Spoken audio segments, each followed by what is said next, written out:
Abre em 2 Coríntios 12. Está chegando no final da carta. 2 Coríntios 12. Hoje nós terminaremos com o capítulo 12 e ficará ainda para a próxima oportunidade o 13. Então, dentro de um possível cronograma, apenas mais uma exposição na próxima semana ou na outra do conteúdo dessa carta. Demorou, né? Começamos em janeiro. Eu não contei quantas mensagens, eu tenho gravado, gostaria de contar, mas foram várias. Bem provável que nem todos conseguiram acompanhar todas. Eu sei que alguns falaram, pastor, eu não acompanhei, mas eu depois escutei lá no site. Eu peguei o áudio e eu pude acompanhar. E, obviamente, por motivos diversos, alguns precisam faltar, outros compromissos, isso é compreensível. Mas, particularmente, pude caminhar junto com o apóstolo Paulo nessa luta, nesse amor pela igreja. Hoje eu olho para a carta, ainda não chegamos no 13, no final, mas a leitura que nós fazemos é essa entrega, uma entrega mesmo, de amor à igreja, às ovelhas, a preocupação que ele tinha por todas as igrejas. Ele menciona isso também, não é verdade? Essa preocupação que ele tinha, e por conta que entraram alguns outros ensinos. E é interessante que lá do começo até agora ao final, ele sempre volta nessa tecla. Ele sempre bate nesse assunto. Cuidado com aqueles que estão falando outras coisas, que estão denegrindo a minha imagem. Então essa carta é uma carta onde ele precisa se expor um pouco mais. Isso não está fácil para ele, porque ele não quer mostrar qualquer tipo de orgulho em relação a isso, mas há uma necessidade para confrontar com aqueles que estão falando mal dele. Vamos ler 2 Coríntios 12, de 11 a 21, fechando esse capítulo 12. E daí nós vamos para algumas considerações. É um estudo-mensagem, como temos combinado já, um estudo-mensagem onde nós entramos no contexto da época, mas trazemos aplicações para nós também.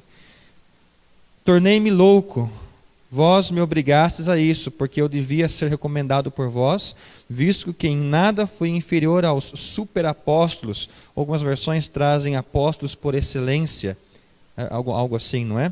Ainda que eu nada seja. 12. De fato, as características de um apóstolo foram manifestas entre vós com grande perseverança, por meio de sinais, feitos extraordinários e milagres, em que fostes inferiores às outras igrejas, a não ser no fato de que eu mesmo não fui um peso para vós, perdoai-me essa injustiça. 14. Agora, pela terceira vez, estou pronto para visitar-vos. Eu não serei um peso para vós, porque não procuro o que é vosso, mas sim a vós mesmos. Pois não são os filhos que devem guardar os bens para os pais, mas os pais para os filhos. De muito boa vontade gastarei o que tenho e me deixarei gastar pela vossa vida. Se vos amo mais intensamente, serei eu menos amado por vós? De qualquer forma, não fui um peso para vós, mas como sou hábil, vos apanhei com engano. Será que vos explorei por meio de algum daqueles que vos enviei? Ou instruí a Tito e enviei com ele outro irmão? Será que Tito vos explorou? Não vivemos pelo mesmo espírito? Não seguimos o mesmo caminho, as mesmas pegadas? Verso 19. Porque pensais que estamos nos defendendo diante de vós todo esse tempo? É diante de Deus que falamos em Cristo. Amados, tudo isso que fazemos é para a vossa edificação. Porque temo que quando chegar não vos encontre do modo que quero vos encontrar, e que eu não seja encontrado por vós do modo que quereis me encontrar.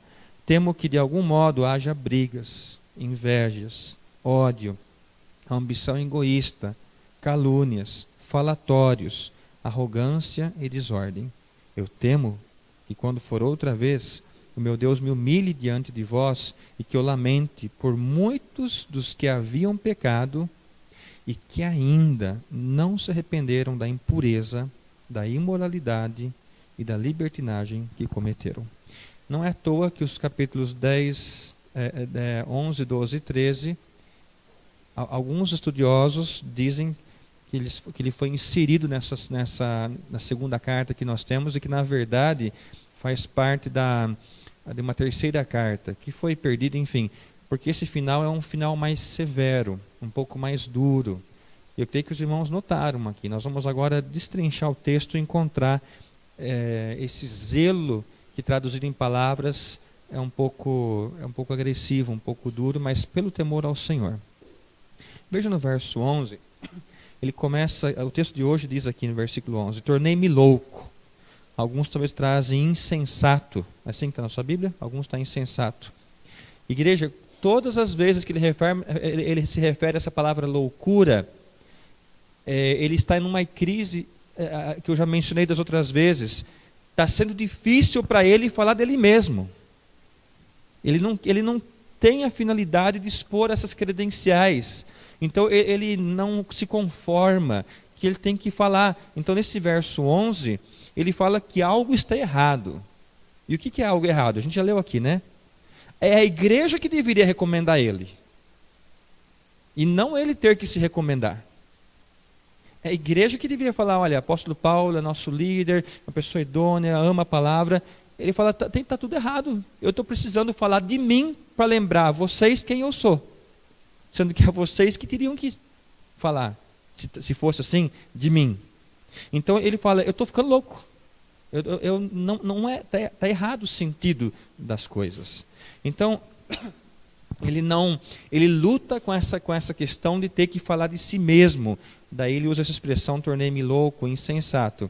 E a razão, igreja, é a mesma desde o início dessa carta. Outros ensinadores chegaram, os falsos ensinadores, falsos mestres, e o que aconteceu? Eles ensinaram, além de ensinarem outro evangelho, falaram mal de Paulo. Lembra daquela questão das ofertas? Será que Paulo mesmo é tudo isso que ele está falando, esse negócio de apóstolo? Esses falsos ensinadores conseguiram atrapalhar a mente de alguns da igreja, e ele está bravo com isso. Uma lição que nós temos aqui nessa noite, igreja, olhando para esse versículo 11, que ele é um pouco forte aqui, né? Eu diria o seguinte, eu quero já fazer uma aplicação. Como as nossas palavras são perigosas. E são, não são? Como nós temos dificuldade de reconstruir algo que foi destruído com palavras, machucado com palavras. Talvez você tenha experiência na sua vida, dentro de casa, eu tenho, todos nós, de alguma forma. Como é difícil recolher alguma coisa que foi dita. Eu tenho notado que, dependendo da fonte dos comentários, aliás, comentário é uma palavra chique para fofoca, né? Ela é menos forte, na verdade. Mas eu tenho notado que, dependendo da fonte desses comentários, às vezes pouco valor é dado. Tem gente que está falando, mas ninguém mais liga, porque já sabe de onde está vindo, então não dá tanto valor assim. Mas é sempre aquela mesma pessoa, então já não se leva tanto em conta o que é dito. Graças a Deus, né? Que a única pessoa que se expõe negativamente é aquela que está falando. Talvez só ela não perceba, mas todo mundo já sabe disso. Mas aqui não é bem o caso, aqui em 2 Coríntios. Esses falsos ensinadores que falaram coisas erradas acerca de Paulo, causaram de fato algum estrago. Aliás, acontece sempre estrago, né? Não tem certeza do que está dizendo, fala, uma imagem é criada e a pessoa que está envolvida nem sabe o que está sendo dito. Aqui em 2 Coríntios, de fato, nós encontramos que eles causaram um estrago. Eles tinham habilidade, esses falsos ensinadores, pelo que nós lemos, tinham uma oratória, eram bons de argumentos. Já nós vamos ver aqui como eles trabalharam a questão do apóstolo Paulo. Eram bons articuladores. Então, dessa forma, eles machucaram, causaram esse estrago muito grande. E praticamente Paulo usa toda essa segunda carta que nós estamos acompanhando para lembrar que é Deus quem havia vocacionado e chamado ele para o ministério, para a obra tão especial. Aqui no verso 11, igreja, há um pensamento. Veja no final o que diz aqui: visto que em nada fui inferior aos superapóstolos, ainda que eu nada seja. É interessante esse trabalho com essas palavras, né? Como que traduz isso? Perante Cristo eu não sou nada, mas também não sou nada inferior a esses falsos ensinadores. É um jogo de palavras aqui, não é? Olha, vocês falam que eles são superapóstolos. Eu não sou inferior a eles. Agora, perante Cristo, eu sei que eu nada sou. há uma evidência daqui de quem ele é em Cristo Jesus, mas ele também não desiste de deixar claro para a igreja em Corinto, para tomar cuidado com aqueles que se julgam super apóstolos. Paulo está bravo aqui. Ele está num nível de braveza um pouco acentuado. Ele não fala isso. É que nós lemos de uma forma, mas originalmente ele não estava muito satisfeito com o que estava acontecendo lá na igreja em Corinto. No verso 13, inclusive, ele usa de sarcasmo. Veja o verso 13.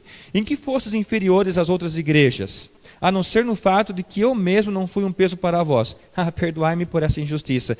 Aqui é uma ironia, um sarcasmo. Paulo diz que em outras igrejas ele foi um fardo, ou seja, ele precisou de hospedagem, ele recebeu talvez algum valor, alguma ajuda da igreja, alimentação. Em Corinto, ele não precisou dessa ajuda da igreja. Então ele diz assim: olha, me perdoem porque eu não dei esse privilégio para vocês. Aqui é uma ironia, igreja, é isso mesmo. Sabe por quê? Porque a igreja que mais deu trabalho, ou a que ele mais precisou se dedicar, era a igreja que estava acusando o ministério dele. Esse é o sentido. Então, na mente de Paulo, ele pensa assim: esses irmãos me deram trabalho, me deram canseira, envolvimento integral em oração, em visitas, em acompanhamento, e ainda estão falando mal de mim.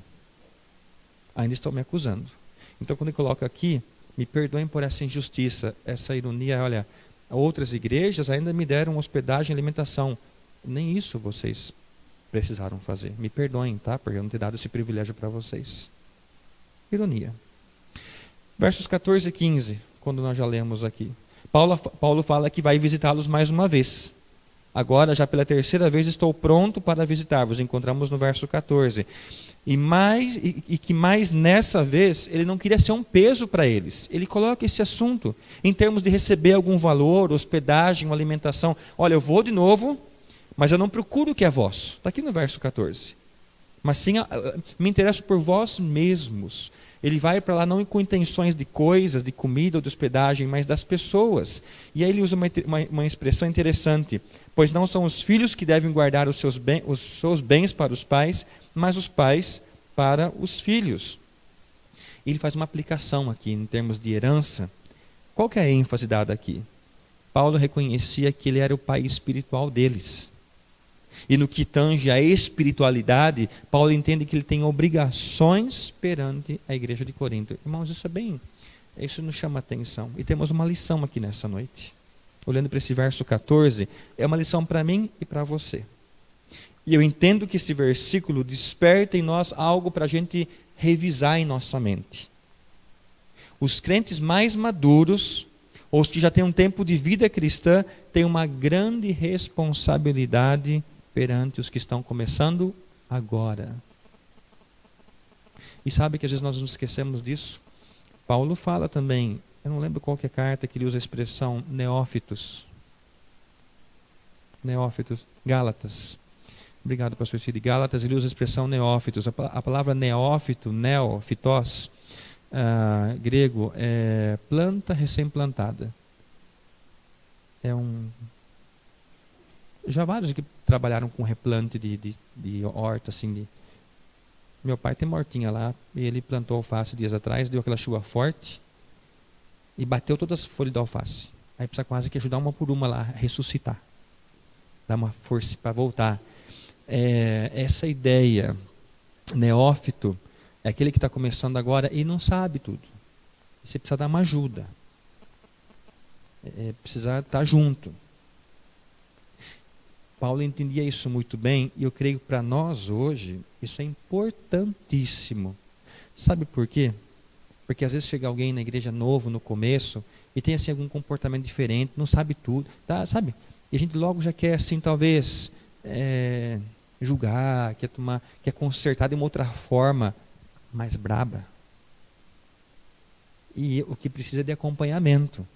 Talvez uma pergunta que ajude para a gente é a seguinte: o que eu tenho feito corretamente para reverter ou ajudar um novo cristão que está começando agora a sua caminhada com Cristo? No que eu estou sendo útil para ajudar aquele irmão, aquela irmã, aquele adolescente, aquela criança, pode ser adulto, que está começando agora a caminhada com Cristo? Igreja, e eu entendo que há uma ou outra pessoa específica na vida de alguém. Alguém que de uma forma especial levou aquela pessoa para Cristo. Por isso que eu acho interessante, quando a gente batiza pessoas, escolher alguém que teve influência na vida espiritual. E aí tem aquela entrega da Bíblia e ali há muita emoção. Porque alguém colaborou de alguma forma para que aquele momento especial acontecesse. Mas, igreja, todos nós, de mais tempo na fé, nós somos uma espécie de pais espirituais. Pais espirituais. E Paulo olhava para eles dessa forma: eu sou o pai de vocês, eu tenho que cuidar, eu não vou ir para receber comida nem hospedagem, eu não vou para procurar o que é vosso, mas eu procuro vós mesmos. E no verso 15, há uma palavra que também me chamou a atenção no estudo. Olha para o verso 15. Eu não sei se está assim na sua Bíblia, de muita boa vontade, a minha parece gastarei. Alguém tem versão diferente? É gastar mesmo que vocês têm? É essa expressão gastar, né? De boa vontade gastarei o que tenho, e aparece de novo, né? E me deixarei gastar pela vossa vida. Aparece 2 vezes esse verbo, gastar. Gastar aqui é viver com propósito. Se você quiser grifar e marcar isso, aqui é nítido. Indica, sabe o quê? Uma objetividade. Tempo bem aproveitado. E Paulo deixa claro, uma vida bem aproveitada, uma vida bem gasta, é com investimento em outras vidas. Por isso que esse vídeo que a Marisa passou, do Ubuntu, eu fiquei pensando, porque eu não pensei antes para passar depois da mensagem. Está tudo bem, está dentro da ordem do culto, não é verdade?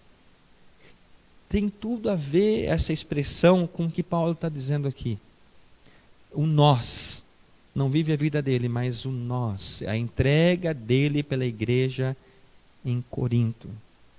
Se quiser grifar também do lado do verso 15, assim, Ubuntu não está errado, você já vai saber o que está dizendo. Esse gastar. E eu quero, igreja, abrir meu coração aqui nessa noite. Eu noto que muitas pessoas se entregam para o trabalho da igreja, aqui na Fazenda Velha. Em bom número, se entregam sim. E muitas vezes tem várias pessoas que abrem mão dos seus prazeres para ensinarem outras pessoas. Gente que trabalha sem receber nada. Outros pagam ainda por situações sem esperar qualquer reembolso. E além de tudo isso, todo esse investimento pode não ser correspondido. Pode acontecer isso. Olha que está aqui no verso 15. Se vos amo mais intensamente, serei eu menos amado por vós. Algumas Bíblias trazem uma tradução diferente, que diz mais ou menos o seguinte: ainda que eu amando-vos cada vez mais, seja menos amado.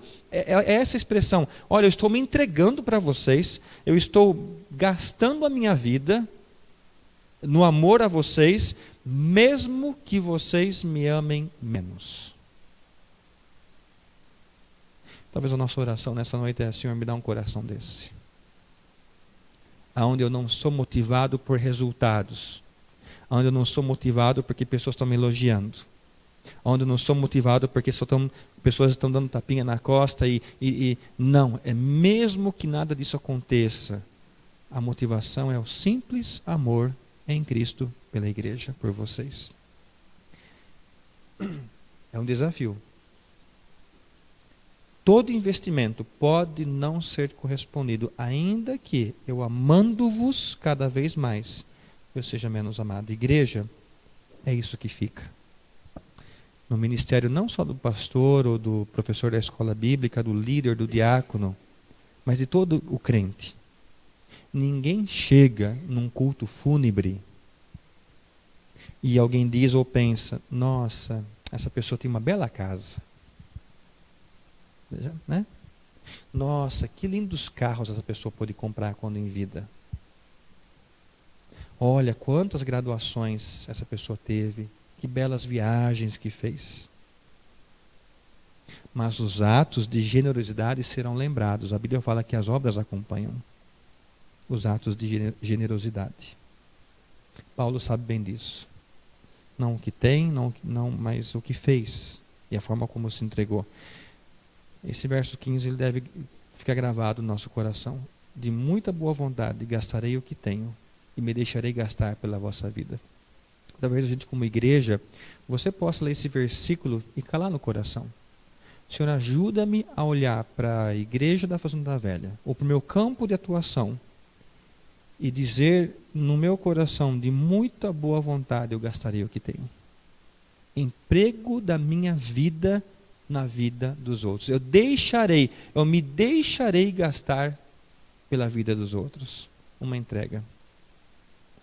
A gente tem que aprender com a palavra de Deus. Eu e você. Olhar para esse versículo e falar, ele é para mim. É para mim. Verso 16 a 18. Note que nos 16, de qualquer forma, eu não fui um peso para vós, mas como sou hábil, vos apanhei com engano. Será que explorei por meio de algum deles? Ele usa aqui essa ideia de questão financeira levantada aqui. Quando ele fala peso, está envolvido, ou exploração, é questão financeira. E esse é um dos problemas de igreja que Paulo mais seriamente enfrentou quando os falsos mestres acusaram Paulo de ficar com a igreja da oferta de Corinto. Lembra dessa situação? Acusaram, mas aquela oferta que foi levantada, ficou aonde? Agora, lembra que eu falei para os irmãos que apóstolo Paulo ele era acusado porque ele não cobrava pelos ensinos dele? Eu trabalhei isso na semana passada, não era? Na outra semana. Ele era acusado porque ele não cobrava pelos ensinos. E você deve pensar assim, nossa, mas então o apóstolo Paulo deveria ser admirado e não deveria ser recusado ou criticado. Mas sabe qual que é o pensamento que acontece aqui, nesse contexto? Aqueles falsos mestres diziam o seguinte, olha, tudo bem, nós cobramos para ensinar para vocês, aos irmãos da igreja em Corinto. Mas como que vocês acham que Paulo ensina de graça? Sabe aquela oferta que vocês levantaram? Quem disse que ele levou para a igreja? Ou maldade no coração? O problema aqui era, por isso que ele menciona aqui na frente, no versículo que nós já lemos, falatórios, verso 20. Dá para encontrar aí? Temo que de algum modo haja brigas, invejas, ódio, ambição, angústia e calúnias, falatórios. Alguém tem palavra diferente aí para falatórios? Oi? Porfias. É isso, irmãos, por isso que ele diz, olha o perigo das nossas palavras. Eles já semearam isso no meio da igreja. Vocês falam que Paulo vem pregar de graça, será que é de graça mesmo? Será que aquela oferta que foi levantada foi destinada? Nós cobramos, nós estamos sendo transparentes com vocês. Nós cobramos pelos ensinos. Mas dele não sei, né? Igreja, essas palavras como essas, na base do achismo, são um dano tremendo, faz um estrago tremendo para a igreja de Cristo. Parece que o texto dessa noite nos força a voltar nesse assunto. Essa defesa dele, essa necessidade de ele falar que não era isso que aconteceu. Nos versos 20 a 21, e tem essa lista dessas pessoas com esse comportamento. Igreja, é difícil acreditar que essas pessoas faziam parte da igreja de Corinto. Não é? Está aqui, ó. Ele está falando para a igreja. Brigas, inveja, ódio, por aí vai. Aliás, volte um pouco para 2 Coríntios 8, verso 7. Alguém leia lá, por favor. 2 Coríntios 8, verso 7. Parece a mesma igreja. 8, 7, como o pastor Cid leu, tendes transbordado em tudo, em fé, em palavra, em conhecimento, em preocupação, no amor. E aqui no final da carta, ele traz outras características. Aqui a recomendação é dura aqui no final. Se ficássemos com o versículo que o pastor Cid leu, nossa, que bonito, que especial. Então, havia isso na igreja também. Mas essas pessoas também apareceram. Aqui, ele fala dessa dificuldade dos irmãos estarem vivendo essas práticas. Ele está alertando que antes que ele chegasse, que essas práticas fossem deixadas de lado. Não é o que está no verso 20? Quando eu chegar, que eu não vos encontre do modo que quero vos encontrar. E que eu não seja encontrado por vós do modo que quereis me encontrar. Ou seja, que eu não encontre vocês fazendo o que estão fazendo e para que eu não fique bravo também. Porque senão vocês não vão querer me encontrar da forma como eu vou ficar. Olha que dureza aqui nessas palavras, né? Algo do tipo quando se avisa a um filho, quando eu voltar em casa, que o quarto não esteja dessa forma. Traduzindo, né? Aparece no final do verso 21 algumas características: impureza, imoralidade, e aí é porneia, porneia grego é sexual, mesmo envolvendo sexualidade, e libertinagem. Libertinagem é decadência moral, de valores morais em decadência. Aparecem essas três palavras: impureza, imoralidade e libertinagem. É o que eu tenho na minha versão, na sua pode ser que esteja um pouco diferente. Libertinagem também está ligado a vícios.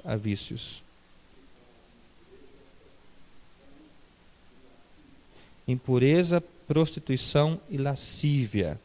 A lascívia também está ligado a maus hábitos, a vícios.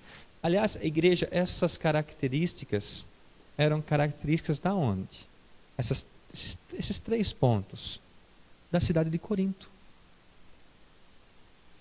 Lembra a cidade que recebia muita gente, comércio em evidência, uma grande cidade.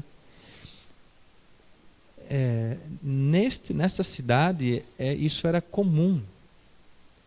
É como você hoje vai para a Inglaterra, você vê lá a profissão da prostituição, pessoas se expondo em vitrines, dando o seu valor para que você possa possuir aquele corpo. Aberrações desse tipo. Essa cidade tinha essa fama. E sabe o que eu quero trazer aqui? Paulo fala da cultura da cidade. E da cultura da cidade que começou a entrar na igreja. Paulo temia que as práticas normais da cidade invadissem a igreja. Essa era a preocupação dele. Igreja, uma coisa para ficar bem gravado na nossa mente. A sociedade, a cultura não devem nos ensinar como devemos viver. Vamos fechar isso? A cultura e a sociedade não têm condições de nos ensinar como nós devemos viver. Cristo faz isso. Eu e você não podemos permitir que a cultura, à nossa volta, influencie o nosso comportamento. Quando amamos a Cristo, cultura é secundária. Então, cuidado com o argumento, isso faz parte da cultura. E você justifica isso para pecar. Sejam letos, brasileiros, italianos, alemães ou qualquer outra etnia, coisas boas e aprovadas pelo Senhor podem ser mantidas. Mas o que a palavra condena devem ser deixadas de lado. E a prerrogativa bíblica é bem simples. Aliás, na primeira carta ao Corinto, 1 Coríntios 6, 19. Pois fostes comprados por bom preço, glorificai a Deus no vosso corpo. O corpo nosso é para a glória de Deus. Nós não estamos aqui para satisfazer desejos da carne, estamos aqui para glorificar a Cristo, a Deus em Cristo. Paulo trabalha esses três pontos do verso 21, lembrando a cidade que estava entrando dentro da igreja. Impureza, imoralidade e decadência moral. E ele diz, cultura é secundária, Cristo é primário. É Ele que nos ensina como viver. Duas características são bem nítidas no cristão. Então, eu deixei o verso 19 para o final, para a gente fechar com o verso 19. Duas características bem nítidas no cristão. A primeira delas, é diante de Deus que falamos em Cristo. Você pode gravar bem isso. É diante de Deus que falamos em Cristo. Os falsos mestres não faziam isso. Paulo fala, eu falo diante de Deus por Cristo Jesus. Aqui é falado com temor ao Senhor. Não é pelo que se pode ganhar de quem está ouvindo, mas é porque ama o Senhor. Então, o que é falado diante de Deus, em Cristo Jesus. E segundo, está no verso 19, tem uma finalidade. Qual que é a finalidade? Tem uma palavrinha especial no verso 19. Qual que é o propósito de ensinar a igreja? Que a igreja fosse edificada. edificada, fortalecida. Não é glória própria, não há nenhum ganho pessoal, mas ele se alegra quando pessoas se fortalecem na fé. Paulo se alegra quando pessoas estão crescendo espiritualmente. Edificação é a capacidade de ser útil em alguma vida, de forma que essa pessoa se aproxime mais do Senhor. E talvez várias pessoas aqui nesta igreja já tiveram essa alegria. Você em algum momento da história contribuiu para a vida de alguém, e esse alguém amadureceu espiritualmente. Você pode se alegrar quando alguém troca de carro, quando alguém ganha um diploma, quando alguém, enfim, consegue alguma coisa boa, mas não há alegria igual quando alguém cresce espiritualmente e você tem uma influência nessa vida. Não é verdade? Isso é edificação. Você foi usado para que essa pessoa se aproxime mais do Senhor. Temos um desafio nessa noite, fechando o capítulo 12. E uma oração para a gente fazer. Senhor, eu desejo falar da parte do Senhor em integridade por meio de Cristo Jesus. Eu desejo falar da parte do Senhor. E segundo, onde eu estiver, que pessoas sejam edificadas através da minha vida pela palavra do Senhor. Amém? Desafio, não é para nós, para mim, para você. Aonde eu estiver, que pessoas sejam edificadas através da minha vida, mas pela palavra do Senhor por meio de Cristo Jesus. Amados, tudo isso que fazemos é para a vossa edificação. Paulo fala dessa braveza dele, desse zelo, desse amor, mas o foco é o fortalecimento da igreja de Cristo. Ele olha para Corinto não com desejos financeiros, com ambição. O desejo é que aqueles irmãos cresçam. Parem com as brigas, parem com as invejas, com ódio, com ambição, com falatórios, com arrogância, com a desordem. Parem com essas coisas. Vamos nos fortalecer em Cristo. É a palavra dele para a igreja. Vamos fechar nossos olhos, vamos orar ao Senhor e nos colocar em oração dessas duas formas. Senhor, que eu fale da parte do Senhor. Eu preciso falar do Senhor para outros. Eu preciso falar menos de mim mesmo, contar menos histórias, talvez menos piadas, mas falar mais da palavra do Senhor para um mundo tão pervertido, tão corrompido. E que nesse usar do Senhor, pessoas sejam edificadas. Vamos nos colocar em oração nesse sentido.